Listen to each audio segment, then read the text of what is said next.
All right, friends, I am so excited for who we have on the show today. I am sitting here with my dear friend, Gennean. Gennean, welcome back to Girls Night. Oh my gosh, I can't believe I get to be here for a third time. I'm so excited. I feel like it's pretty appropriate that we have you back because we've talked about this in your previous episodes, but like truly, I had been sitting on the idea to start a podcast for a while, but it wasn't until you and I went to dinner that I was like, okay, my friends are amazing and I get to be part of the coolest, most inspiring, most encouraging conversations. I need to start recording these. It really was our conversation over dinner. I was like, I wish I could have, one, saved this so that I could go back and listen, but then also like share it with friends. And so anyway, I feel like so much of the Girls Night podcast can be traced back to you. So I'm so glad to have you back. I always think about that. I obviously cannot believe that was like 6 years ago or whatever that crazy number is nowadays. Yeah. But I do always think about like what a sweet serendipitous night that was, and love that it, one, kind of affirmed that you needed to do this, but then two, created a friendship, which is so great. I know. I love it. So for women who don't know you yet, can you tell us who you are, what you do, and a fun fact about yourself? Sure, of course. Hi, everyone. I'm Gennean. I live in Nashville, like Stephanie. Although I'm from California, I always like to say that because I love my home state. I'll probably never move back, but I love it. I'm 32. Almost just said I was 33, which is aging myself, which I'm not going to do. I'm 32. I'm single, mostly by choice, partly by circumstance. That's another story for another day. I have a sweet dog named Amos who I adopted during the pandemic. So I am part of that stereotype who got a dog during COVID. He's the best though. And I'm also a travel planner and content creator, mostly kind of focused on the travel/faith space. And okay, so this is the third time I've been on your podcast, which blows my mind. I had to go back and make sure I didn't repeat a fun fact because I totally would have. So a fun fact, this kind of feels like a cop-out, but I spent 2 years solo traveling around the US and Europe. So I think that's my fun fact for this episode. That's a great fun fact. And it's totally appropriate for what we're talking about. Yeah. I love this topic because I know that for the women listening, I have just this fierce and incurable case of wanderlust. I love travel with everything in me. It is the most inspiring thing to me. It's the most exciting thing to me. It's a way that I really learn a lot about myself. It's a really great way for me to connect with God. It's one of my favorite things to do with Carl, with my girlfriends. We're starting to learn how to take the babies places, which is really fun. But travel just really has played an absolutely irreplaceable part in my story, or role in my story. And I love that we have that in common. And one of the things that I know is true about a lot of our listeners is that they have a passion for travel too, or would like to have a passion for travel. But it is an expensive hobby and it's a time-consuming hobby and it's an intimidating hobby. It's the barrier to entry is pretty high and it's something you have to like. It gets easier, but like also you still have to do the logistics. You still have to pay for the plane ticket every time. And so it is kind of a hard thing. And so that's why I wanted to bring you on the show. I love the travel that you've been doing. And my favorite thing is that you've been doing a lot of it by yourself.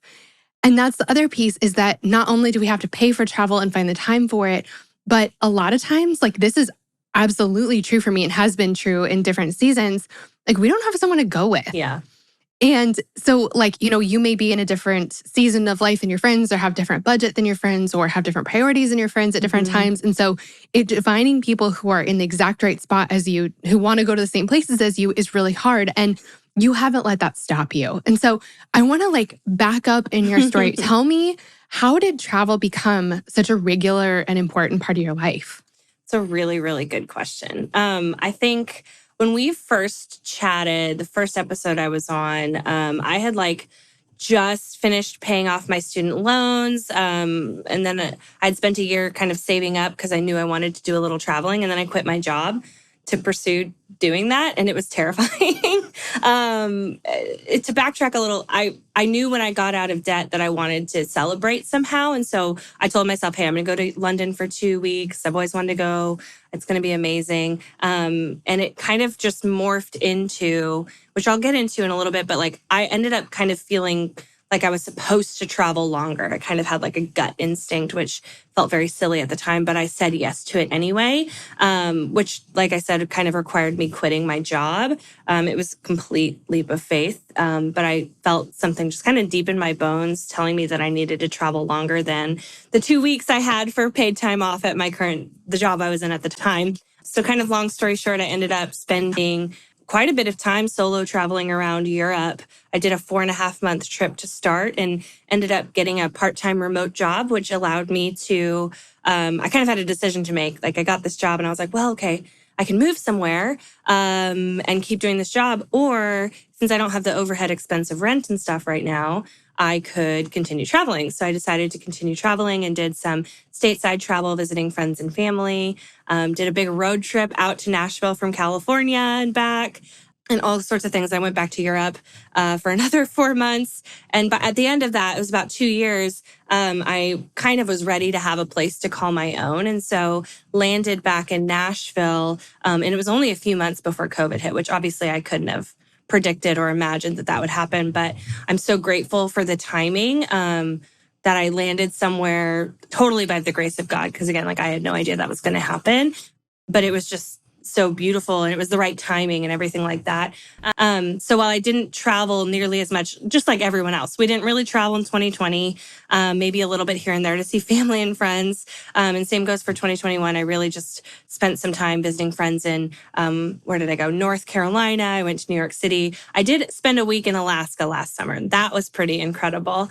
But beyond that, I didn't do nearly as much travel as I had previously. But what was really cool was last summer, I found myself kind of in a position to help others with their own dreams for travel, which is not something I thought that I would get to do apart from just sharing about my own travels on Instagram, essentially. But a friend reached out to me who had never traveled solo, but really wanted to take a trip to New York City for her 30th birthday and didn't want that limitation of not having another person to go with her to keep her from doing it. And so, she came to me and she's like, I want to pay you to help me. And I was like, oh, no. I'm very bad at receiving. And I was like, you do not have to do that. She's like, no, you have expertise. You have stuff you can teach me and help me so that I can feel confident to go do this. I want to pay you. And so I was like, oh gosh, okay. It was very uncomfortable, but it was so wonderful to get to work with her and kind of help her not only plan, but like execute her trip. She calls me her hype girl because she would, when she was on the trip, she'd post on Instagram and things. And I'd like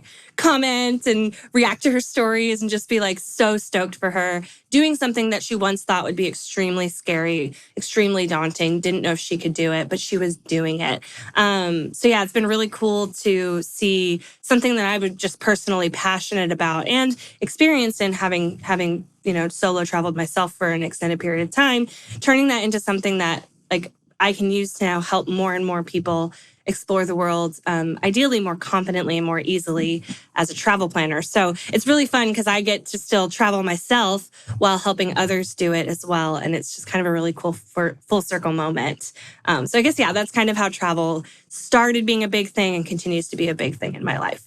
I love that. Well, yeah. So we talked about, it's really frustrating when you have these dreams of going somewhere, doing something, and you don't have someone who can go with you. Mm-hmm. And this can happen for so many different reasons. Like, it's not that you don't have people. It's not that you don't have people who love to travel, but it's like all the stars have to align Mm-hmm. for someone to be able to like take the same amount of time off as you and not have already spent that time elsewhere or to have that in their budget at the same time that you do. It's just a lot has to happen. Mm-hmm. And so I love that. Like, I love the independence of getting to say, I want to go to this place and I'm going to go to this place instead of like, it's just such a quicker path to getting to explore the world, like you said. Mm-hmm. And so I wanted to know, like, before you traveled solo, how did you feel about it? Mm-hmm. And then now that you've done it, like, how do you feel about it now? Such a good question. The truth is, before I did it, I was terrified. I was really, really scared at the thought of solo travel, especially, the potential for long-term solo travel. There were just a lot of questions I had to ask myself. And it was just thinking of like being alone for that much time was a little daunting. I'm a little bit more on the introverted side of the scale. So I don't mind being by myself, but but that's in like small doses, right? It's not for like weeks on end. So yeah, for one, I had to think like, okay, there's a lot of time alone. Am I going to be lonely? How will I make sure I'm safe? Will I get bored? All these sorts of questions that I kind of had to ask myself. And I just didn't know. I didn't know what was going to happen or how I was going to feel. So I decided it would be a good idea to kind of test the waters, so to speak, and take a couple shorter solo trips. So my first one, I went to New York City and I actually visited a friend who lived there, but she worked during the day. So I took that as like, okay, during the day, I'm going to go explore on my own and then we'll regroup at night. So kind of eases you into the solo travel world. And I was like, okay, New York City, biggest city in the US, have to navigate public transit. This feels like the best way to do it. And I ended up loving it. And it was the perfect way to kind of start into that kind of figuring out how to get around on your own and making decisions for where you're going to go, what meals you're going to eat, all those sorts of things. And a few months later, I then decided, okay, let's test the waters on international travel. And I was back living in California. It was before I was about to go to Europe. And I was like, okay, I'm going to go to Vancouver, British Columbia, because it's another country, another currency. They speak English, which makes it a little easier. But I was like, hey, this is going to be a good way to kind of figure out if I can do this too. And it ended up being, I was intimidated by that trip because it was also winter. It was like March. So it was like snow and all the things. But I was like, I'm going to do it. And it was amazing. I was able to navigate their public transit. I had done just a little bit of research on things I wanted to do in restaurants and all that sort of stuff. And I was there for 4 days and it was wonderful. Thank goodness I ended up enjoying it because I was supposed to leave for Europe like a month later. So. Oh my gosh, you're like, and I hated it and now I have to do this. Yeah. The timing would have been a little rough had it not worked out. But I loved both. They both helped to give me some confidence and some confidence I needed, but also, the knowledge that I'm actually a lot stronger, more capable than I realized of doing hard things, which I think is like the journey of life, is we're constantly figuring that out.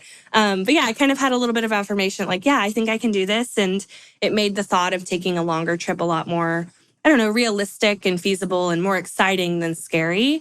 What's really interesting is I think we talked about this on maybe the second episode we did, but I've learned that kind of when you find yourself in that spot where it's, you're approaching something or looking at an opportunity and you're both like really excited by it, but a little bit scared by it at the same time, it's kind of this perfect sweet spot. I think it usually means that something in you is being ignited, while also, you can't do it on your own. And, as women of faith, there's the element of trusting in God and having faith in God to come through and be with you through those things. And so, yeah, I love being in that little sweet spot where it's both exciting and a little bit scary because it means God has to do something.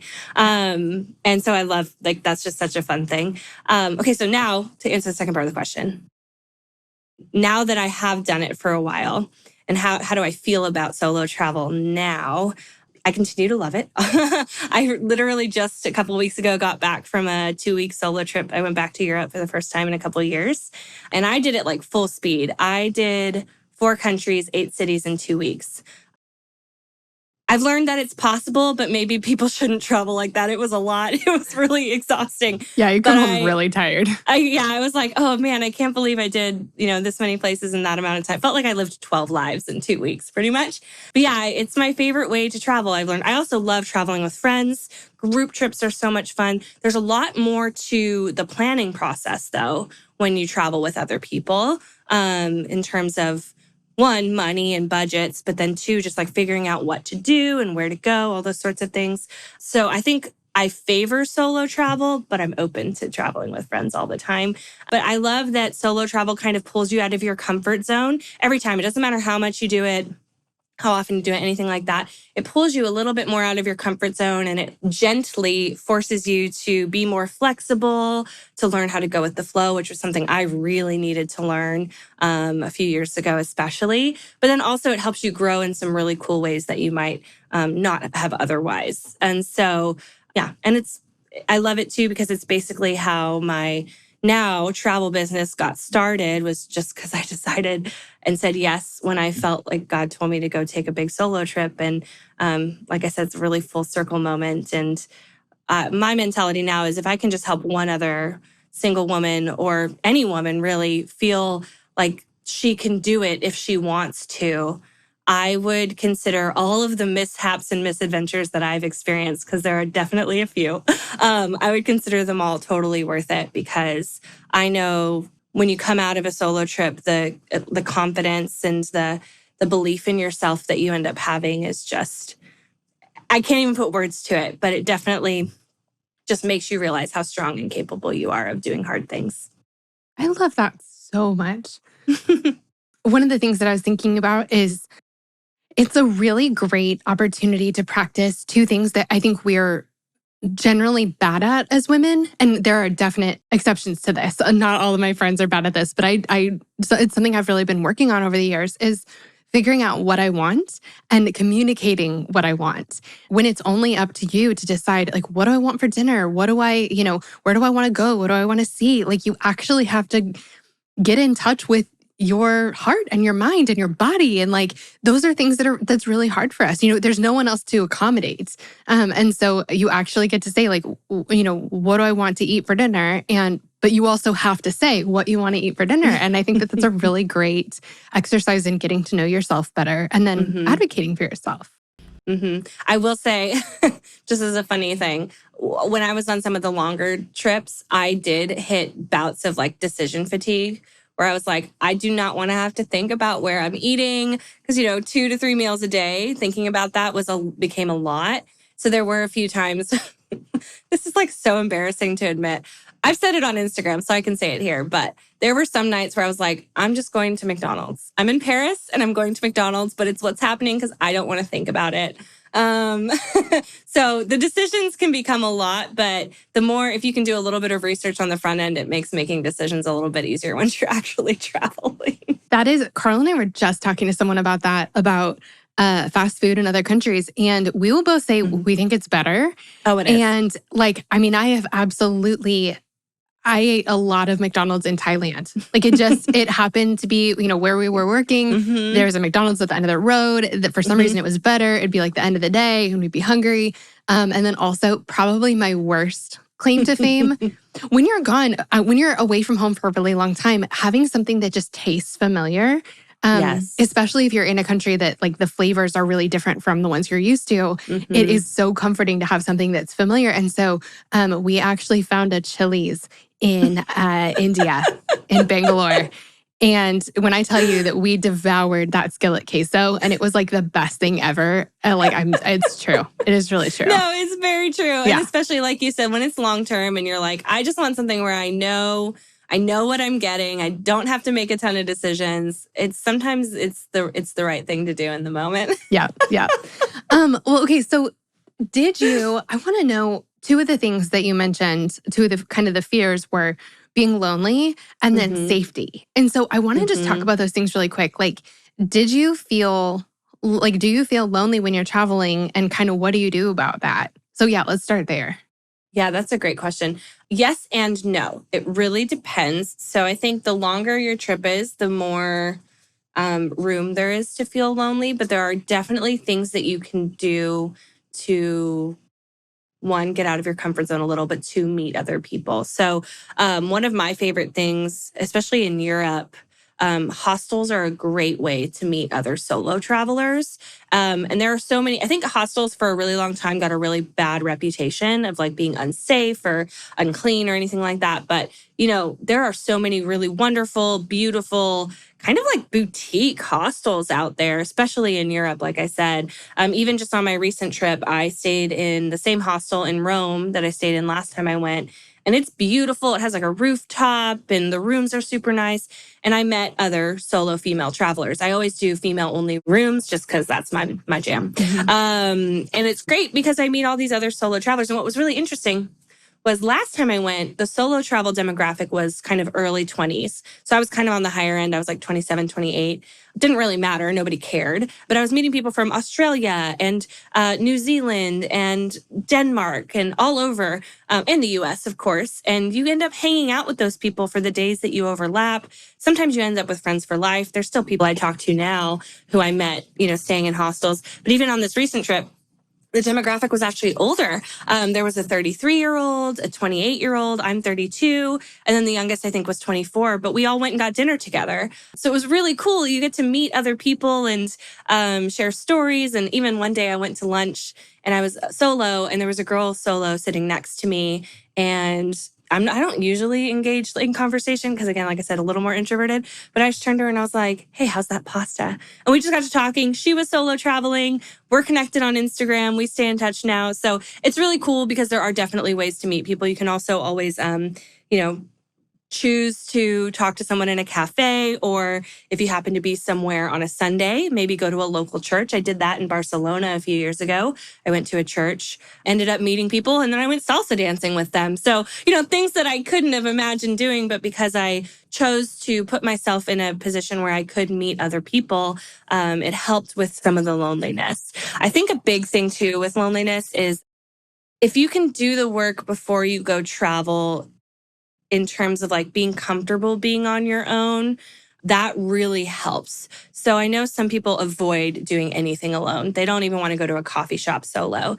And so I always say, if that's something you struggle with or want to grow in, start small. So maybe go to a coffee shop by yourself. And if it makes you a little more comfortable, bring your laptop or bring a book, bring something that can occupy you while you're solo. And then you can like slowly level up, so to speak. Maybe go to brunch by yourself or lunch by yourself, and then go to the movies by yourself and eventually make it to dinner. I don't know why dinner is the most intimidating one, but if you can go to dinner by yourself, you can pretty much do anything by yourself. Yeah. I'm convinced of. And a little tip, if you're choosing to go to dinner by yourself and you're still a little intimidated, sit at the bar. I was just going to say, sit at the bar. Yeah. It's the best. Mm-hmm. One, you can still like bring a book or something. A lot of people do that. But two, usually you get to engage in conversation with the bartender, the person who's taking your order.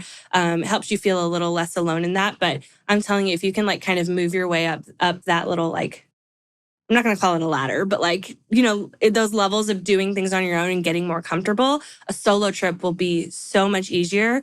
And I think I would also say something I really had to learn in some of my solo travels was like acknowledging how I was feeling in the moment. So if there were days where I was lonely or kind of feeling off, I really needed to admit it to myself and not try to push past it just for the sake of not feeling it. Because I think when we're honest with our feelings and our emotions, it's a lot easier to process through them and therefore move past them. And so loneliness, I think, is a part of life in general. It's definitely a part of solo travel, but there are definitely things that you can do to make those things less lonely. I love that. There are two things. When I was in college, it was kind of the peak of when my relationship with myself was the hardest and kind of the ugliest. Mm-hmm. And I remember kind of around the time of my book, The Lipstick Gospel, when all of that was happening, one of the things that I spent a lot of time thinking about was how to enjoy my own company. Because that's something that I had never done. Like, I wasn't friends with myself. I didn't like doing stuff by myself. I didn't like being by myself. I didn't like hearing my own thoughts. Like, it's like I always needed someone else around to sort of drown out my relationship with myself. And that's something I really worked on. Like, I worked on having projects that were just mine, or like time that was just mine, and, worked on the way that I talk to myself and the way I treat myself. And it really is so cool because now I really enjoy my own company. And that's just something that I don't think we think about very often. The other thing is that I had sort of a misconception that I think a lot of us have when we get married or move in with a roommate. Like, I mean, there are all different scenarios where we kind of have this idea, but I kind of thought that Carl was going to be around to do anything I wanted to do. Like, anything I wanted to do, he was going to be available, interested, like he was going to be able to do it with me. And I remember it was like this summer, shortly after we got married, and he had his daily schedule of like tasks was less flexible than mine. And so it's the middle of the summer. I wanted to just like take a break and go out and go for a walk, or like go have lunch somewhere, or like do something fun. And I remember being so frustrated that he wasn't available for that. And then also feeling really lonely, like, and also feeling really held back by that. So it was like, okay, I can't go explore the city, or I can't, go have lunch here. I can't go on this walk because he's not available. And I realized, like, even when you're married, you still do things by yourself. And it's a good thing to do things by yourself. And so I had to learn how to like have Stephanie days and have, activities that I do by myself. And even now, one of his big like hobbies is golfing, which is very time consuming. And usually happens on the weekends. And so there will be times where he'll go golfing and like I don't golf. So that means that I have to figure out like what I want to do. So that can be going and hanging out with a friend, or it can be doing something by myself. But I really had to learn how to travel solo in a new city by myself. And that happened like right after I got married, which is just not normally something, we don't normally connect those two. Yeah, no. But yeah, it is learning to be comfortable with yourself and enjoy your own company. It is an intimidating thing for a lot of people, but if it's something that you put even just a little bit of effort into each day, that can grow to the point where you are far more comfortable and more willing to do things on your own, whether you're single, engaged, dating, married, anything. Even when you're married, I'm sure you could definitely speak to this better than I can, but you're still two individual people. Yeah. So, you still have to go do some things on your own. And so, getting more comfortable with yourself wherever you're at right now is always a good move because you never know what the future's going to look like for you. So, and all your relationships are better for it. When your relationship with yourself is better, you're able to engage with other people in such a better way also. Yeah. And also like you're amazing. So like hang out. You should want to hang out with yourself. Yeah, hang out with you. You're fun. Tell me about the safety aspect, because like as women, I know that we face different, it just feels vulnerable being a woman in the world sometimes. So is it safe to travel by yourself?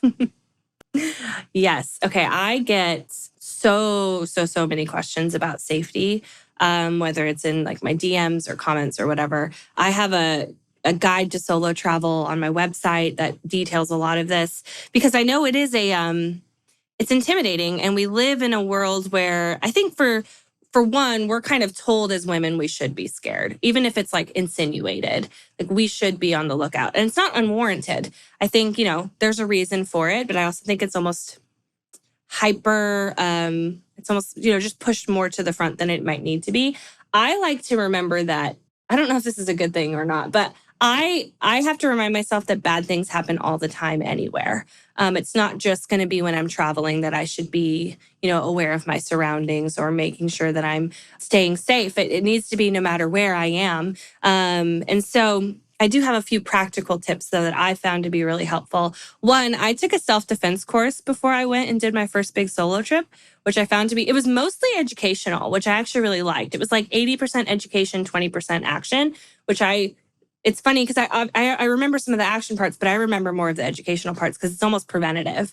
And so from that, and then from having traveled, here are a few of like my top tips for safety. So a big thing I like to say is do your best to look like a local as much as you can, no matter where you are. Sometimes you can't like control that. If you're going to a country, like say you're going to somewhere in Asia and you have blonde hair and blue eyes, you're probably going to stick out because you don't look like you're from there. But when you can control it, especially if you go somewhere like Europe or something like that, try to do your best to not stick out. And what I always say is, walk confidently. Don't be looking at your phone the whole time. That won't make you look like a tourist necessarily, but when you're looking down and you're not looking around or up and out, you're distracted. And I think the biggest thing that you can do is be very aware of your surroundings as much as you possibly can.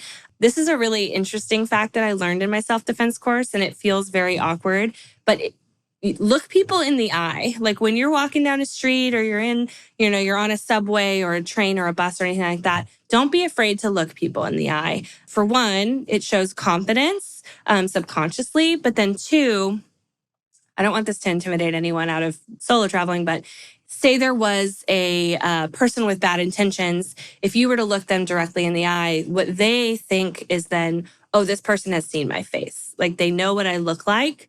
And so you are less likely then to be a target. Although that rarely actually happens, but it's always good to just know in the back of your mind. A big thing else too that I always say is like, don't wear things that stand out. So like maybe don't have a giant camera wrapped around your neck or like one of those little passport holders, those sorts of things that like scream tourist. Those are just some like little practical tips. Like I said, don't be on your phone the whole time. I mean, I rely on Google Maps when I travel internationally for sure, but I try my best to like scan it, figure out where I'm going, put my phone away, and then make my way. And if I, feel like I need to pull it out again, I will, but I definitely don't want to be on my phone all the time. Another good safety tip is to make copies of all of your important documents. So passports, credit cards, travel insurance, any of that sort of stuff. Have copies both for yourself and for somebody back home. Because then, if you were to be pickpocketed, which again doesn't happen that often, or if you were to lose something, somebody has a copy somewhere so that if you needed to go to your embassy or something like that, it makes that process so much easier. And then kind of like we talked about with the whole loneliness thing, if you want to kind of test run feeling safe while you're traveling, just start doing things solo in your own city. Walk around, like if you're in Nashville, go walk on Broadway. Go do that, because it's awful. I hate going down to Broadway personally. It is a lot. But because it's a lot of tourists, but like go do something like that, or go to a coffee shop or a restaurant solo, because it will not only increase like your awareness and your confidence, but it's going to help you stay safe. And if you can do it in your hometown, it will make it so much easier to then go out into new cities and places and feel like you're safer, you're more aware, you're more confident. So I think it's just important to remember that bad things can happen anywhere. Just do what you can to be aware of your surroundings. That's the biggest thing, because I've traveled with people who are not aware of their surroundings. And I'm always like, oh no, like, let me teach you my way. Just so I want to make sure you know what's happening around you, So one of my weird practical tips is when I go to like restaurants and things like that, I like to kind of, if I can control it, position myself where I can see what's happening around me. I don't know if that's a control thing more than a safety thing, but it's just helpful if I feel like I can see, 2/3 of what's happening around me when I'm by myself. So those are some of my more practical tips. What are you like in a restaurant? Like, what are you looking for? Like, what kind of a like? Ooh, good question. Because so the pickpocket thing, that's real. Like, and I think that's. Mm-hmm. I mean, I don't know how often that can happen anywhere. I don't know how often it happens, like in Nashville versus in Barcelona or something like that. Yeah. I want to say I feel like it happens maybe a little bit more. Yeah. Maybe when you're in a bigger city, there's more like it's more dense, and then maybe in public transportation. I guess maybe I say that because that's the only time that I've almost gotten pickpocketed was on a like train in Barcelona, and it was just a bunch of people like kind of smashed together. But that may not be true. So yeah, what are you looking for? Is that true? Have you found that? Do you have any like stats about that? I don't have stats, but I've seen people get pickpocketed. I saw someone get their bag taken in Portugal, and then I saw like a group of people who were doing this like real strategic thing in Paris, trying to get into people's bags. And so I think a big thing is, this is an interesting thing to say, but this is true. Don't be afraid of coming across as mean. And what I mean by that is I think sometimes as women, we believe we need to be sweet and kind to everyone. And I don't think that's true, especially when you're traveling solo and you need to be looking out for yourself. So, sometimes people will come up and say like, oh, I want to give you this thing. I want to sell you this bracelet. I want to give you this rose. It literally happened in Rome. I was just there. And this man tried to give me a rose. And I was just like, no.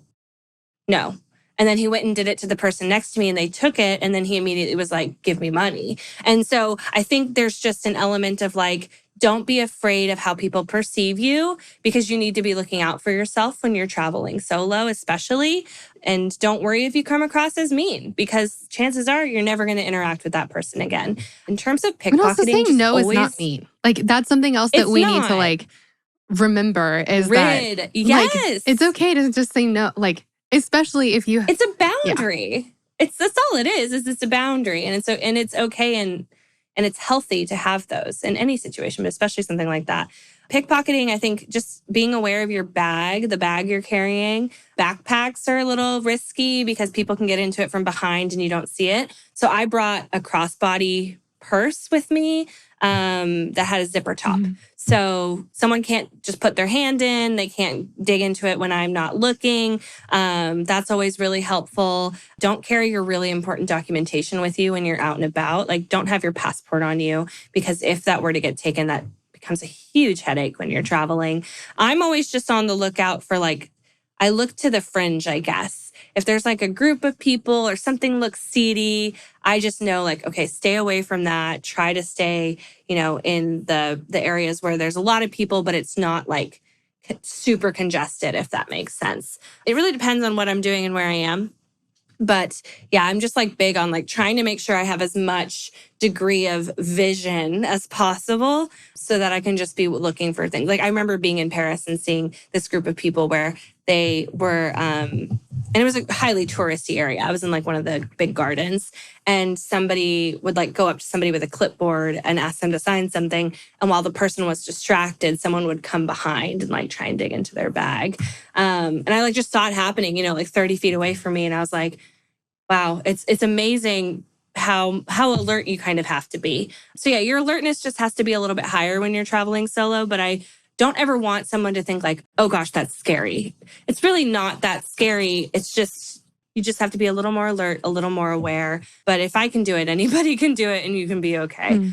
Yeah, just little practical tips for staying safe. Love that. I'm really glad you mentioned a self-defense class too. I did one in college and I need to do it. I need to do another one, but I remember walking out feeling it was like a pretty hands-on one too. There was like definitely a physical aspect to it. And so I had to like fight a guy. And I mean, he was like really padded and everything. But it was really, it was a really big deal, but the intensity of the course matched the intensity of my fear at the time. And so getting to really like figure out what to do in situations and like feel like I could really take care of myself was just one of the most empowering things I've ever done. And I think it's like, I wish no one ever had to defend themselves, but it's just a really nice thing to have in your back pocket. I think that's a good thing to say is like, if your fear is really high, a self-defense course is going to be an amazing thing for you to do, whether or not you're considering solo travel, because then you have kind of the tools and the resources and the knowledge to know that you could handle that type of situation, hopefully, if it were to ever happen to you, which ideally it never does. But just having the knowledge can be so confidence building. Yeah, I love that. One of the things that you have talked about a lot is debt and saving. And I know that you had a really long journey of paying off debt in your own life. So like, is it possible to travel? Like, how do we financially make it work to travel? Because fortunately, travel is not the cheapest of hobbies. No, and it's only getting more expensive, it seems, especially right now. But I mean, the simple answer is yes, it is possible. I think it differs depending on the person and their situation. But I think the most important thing is on an individual level, just kind of knowing what your short and long-term goals are. I'm not like, I like setting goals. I don't always stick to them, but I like at least having some sort of vision for what I want short-term, long-term. And I think that really helps because if travel is one of your goals, then I would encourage you to be saving for it if and when you can. My biggest recommendation, I guess, really is figuring out what your priorities are. There's a quote that I love to remind myself of often, and it is that we prioritize what's important to us. So if being in a relationship and getting married is really important to us, we're probably going to be dating, which clearly has not been important to me for a while. But then if travel is important to us, we'll make that a priority as well. So whether that means saving up for it or finding a job that gives you enough paid time off, or like me, working remotely or working for yourself so that you can choose to travel when you want. Figuring out those priorities can be really important. And if travel is a priority, I think a mindset is really important to have. And so something I try to do when I'm able, and this doesn't always happen, but if I have a little bit of extra cash each month, then I tell myself, okay, the goal is to save, let's say $200 for travel each month if I can. And I look at that as a payment rather than a saving, if that makes sense. So it's like I almost go back into like, I'm paying off debt. I have to make this payment. So I have to pay myself for my future goals of travel. It'd be the same if you're saving for a house or saving for something else. You just have to tell yourself, this is something I have to prioritize. Some practical tips, I guess, for saving for travel. I do like to try and give those because it's just kind of like lofty to say, yeah, just save for it. But, if it's something you really want to do, you can always pick up a side hustle. I did that for many years when I was getting out of debt. I first side hustled to get out of debt and then continued to do so to save for travel. simple things you could do, especially if you're in your 20s or in your 30s. I still do these things. Babysitting, house sitting, finding little jobs. It doesn't have to be like an actual job where you clock in, clock out. I did tutoring for a year. You could also like sell some things that you might not need. Facebook Marketplace is a great place to make a little bit of money. Websites like ThreadUp or Depop or Poshmark. If you're selling goods and clothes and things like that, you can make a couple $100, which is always great. Over time, I think being patient with yourself is also important when it comes to saving for goals and saving for travel. Don't put too much pressure on yourself to have it all figured out and saved up for in 6 months. That might not be realistic. So give yourself a little bit of time, but you can totally do it. I somehow miraculously, and I don't recommend this because I was kind of a miserable human being at the time, but in 20 months, I saved $18,000, which if I was just babysitting and house sitting, like that math is crazy. I didn't really have much of a social life. So again, I don't recommend it, but it was important enough to me to get out of debt and then to save. And so I did it and I prioritized that. I don't recommend other people do it as intensely as I did though. But when it comes to debt and travel and things like that, I don't want to advocate anyone go into debt for travel. Like destinations are always going to be there for the most part. The place you want to go to will be there in a few years. So especially if you're already in debt, I would not recommend going into debt for travel. Wait until your financial situation is a little bit more stable. And then, like I said, if you can start saving for travel, that's a much better way to do it, in my opinion. However, usually I'm a pretty black and white person, but I don't believe in waiting for everything to be kind of lined up perfectly before saying yes. So, it's kind of the whole like, don't make your financial situation worse to travel, but also don't wait till you're retired to travel. There is a beautiful middle ground in there. And I think, especially in the US, there's this like weird, like we feel like we have to do things in a certain order, or we feel like we have to do this, and that before we can do the things we really want to do. That's not true. It's a roadmap a lot of people follow. It doesn't mean it has to be the one you follow. Like for me, I could have been saving to buy a house, but instead I prioritized going to travel for a few years. And I don't regret it at all. I mean, in this housing market, maybe I regret it a little bit, but no, I'm just kidding. I really don't. But, just kind of figuring it out and finding that beautiful balance in there where you're making sure you're taking care of yourself and your finances while also making sure you're not putting off some of your dreams and your wants for a future date that might not even come.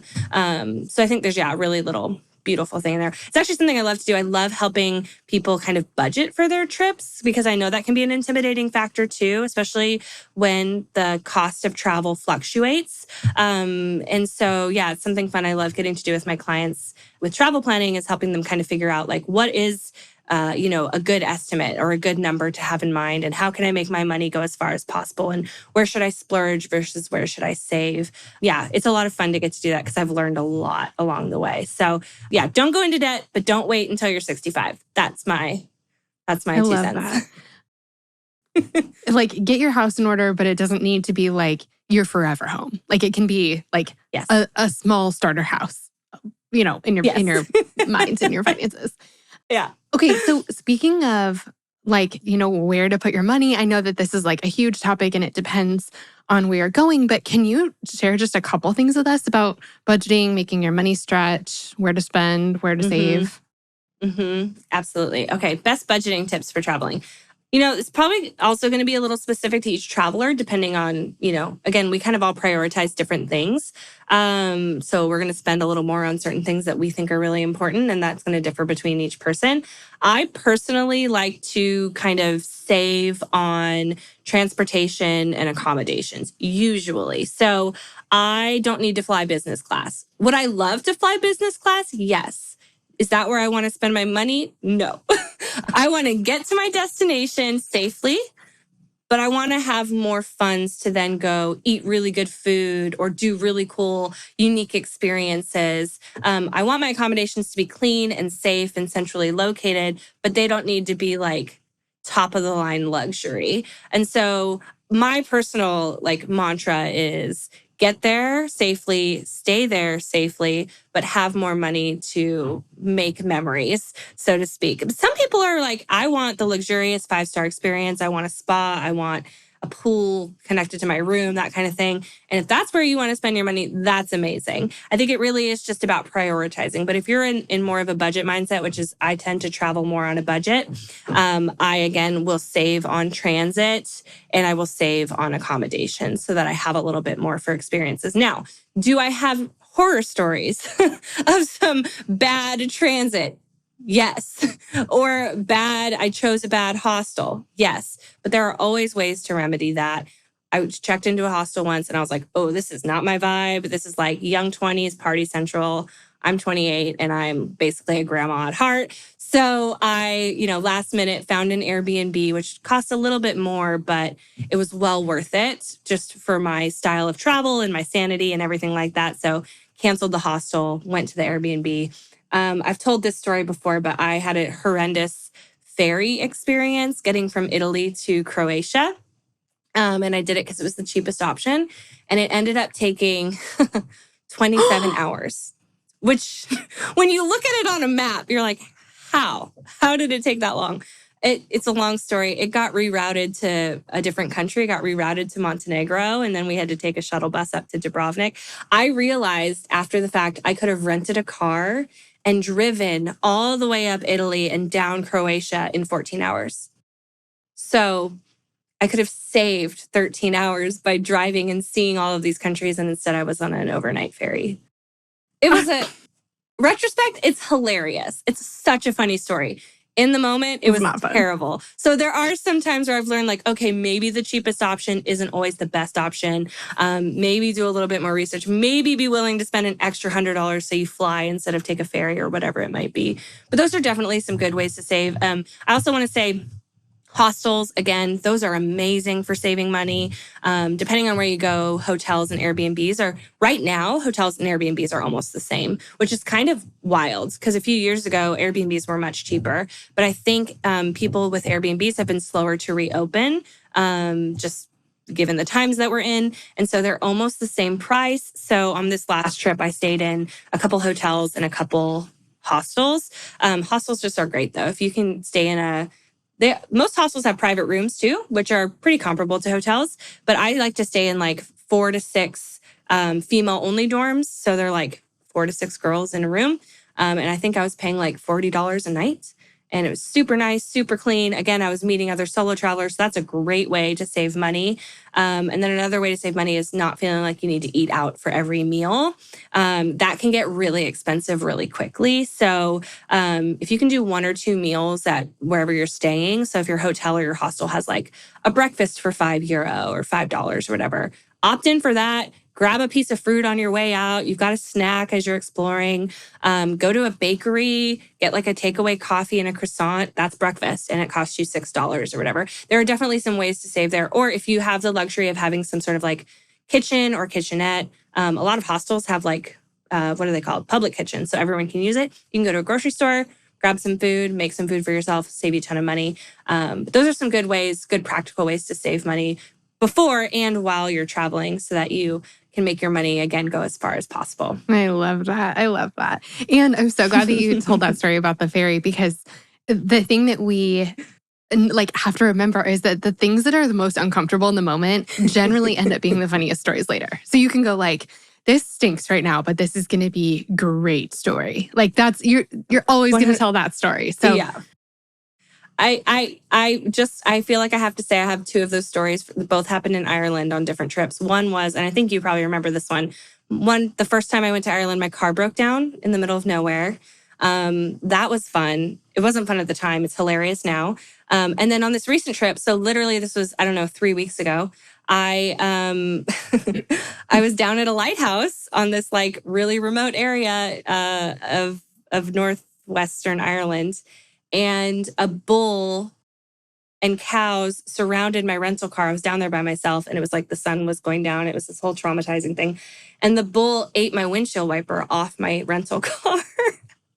And I was petrified because I'm a city girl and I wish I love cows, but I don't know how to handle them, especially bulls. I'm like, they're territorial, right? Over their lady cows. And so I was like, 100 yards away, just watching it happen. And I was like, I don't know what to do. So I had to call my Airbnb host and she came down and basically rescued me. I cried. I cried when she got there. Now it's hilarious. It's hilarious. In the moment, it was so scary. Were you in the car as this was happening, or you were? No, I was outside of it. I don't know if it would have been I don't know if it would have been scarier being inside the car or not. I think I would have probably just tried to drive away. But being that I was away from the car and there was nobody else down there, I was like, I don't know what to do. I don't want to go toward the car because I don't want to like intimidate the bull. I don't know. Again, I have no idea. They did not cover this in my self-defense class. That was for humans, not for bulls. They did not. They did not. Oh my God. That is so amazing. That is so amazing. But again, funny. It's so funny now. I love that so much. Gennean, the last thing I want to ask you, because I know that you have like thoughts and feelings about this. We talked about this a little bit, but I know that there are women who have dreams of traveling and they're putting them off for one reason or another. And maybe it is like, I need to get this part of my life sorted out, or I need to do this or whatever. But then I know for a lot of women that I've talked to, it's like, I don't want to take this trip by myself. I want to take this trip once I have a person, my person to do this with. And so tell me your thoughts about that. Yeah. Okay. This is a question that I get often too, where people are like, oh, I really, even like I have friends who are like, oh, I really want to go to this place, but I want to wait until I have a husband and we can go together and things like that. And I totally understand the mentality of wanting to save special things or certain dreams or destinations for quote unquote whenever X happens or, whatever. But I think and this might be a hard truth to swallow for some people, our wins, our quote unquote wins are not guaranteed. It's kind of like when I like to compare it to when someone says like, again, like they're going to wait till their travel until they're retired. One, like you might not even live that long. Hopefully you do. I pray you do, but that's not a guarantee because life's hard and things happen that are outside of our control all the time. But yeah, and I think something else to think about is, statistically, most people are going to get married. So that's something that's, good if you are waiting for somebody to go do something. But at the same time, what if, it turns out that your future partner doesn't want to travel or that's not a dream that they share with you? Because, you're probably going to align on a lot of things when you get married. Doesn't mean you're going to align on everything. And so what if that happens and then like the place you've been waiting to go, they don't even really want to go? Doesn't mean they won't go with you, but it might not be the same. So I just think there are a lot of unpredictable variables that exist when you're waiting for a certain time to do something that you really want to do. I try to be really gentle with people with things like that because I know that people hold those things very closely to their hearts. But my real talk advice, so to speak, would be just don't wait. Like, don't wait for someday or for something to happen before you say yes to the things that you really want to do. I think some things are sacred and some things you should wait for. Absolutely. But, if you've always wanted to go travel to, I don't know, South Africa, or you've always wanted to zip line through Costa Rica, or you've always wanted to take a river cruise in Europe, like if you have the means to do it and the desire is strong, then you should just go do it because you can always go back and do it again with your future partner. So yeah, do the things that you feel led to do and say yes to the destinations or the trips or the dreams that you have, because I've learned, if anything, the chances are that you were given those desires for a reason. So yeah, just say yes and stop waiting because so, like I said, some things are worth waiting for, but some things I think it's okay to say yes to yourself in your season and know that you can always do it again. So yeah, that's my advice there. One of my favorite cities in the whole world is Rome. And I mean, a giant reason for that is the fact that I met Jesus there. But it's just one of my favorite places ever. And it's so cool because, I mean, I obviously went before I met Carl, and like that was an enormous turning point in my life. It's cool though, because about 6 months later, maybe less, like 4 months later after I was there, Carl was in Rome with his friends doing a big trip. And we both got to have that experience separately. And we both were having just kind of this like pilgrimage time in our life where we were finding out a lot about ourselves and about God and growing a lot. And, like we've talked about so much, all of those experiences have made our individual lives so much better and our lives as a couple so much better.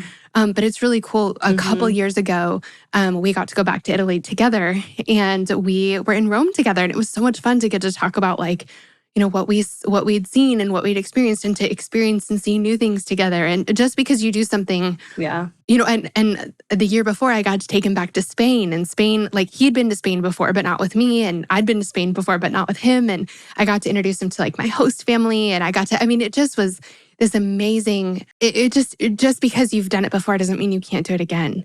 And I think every time we travel, every time we step out of our comfort zone and experience a new part of the world, meet people who are different from us, people who are the same as us in so many beautiful ways, like we are better people because of it. And we take that into our relationships, and they're so much better for it too. Absolutely. Oh, Gennean, okay, I could talk to you about this forever.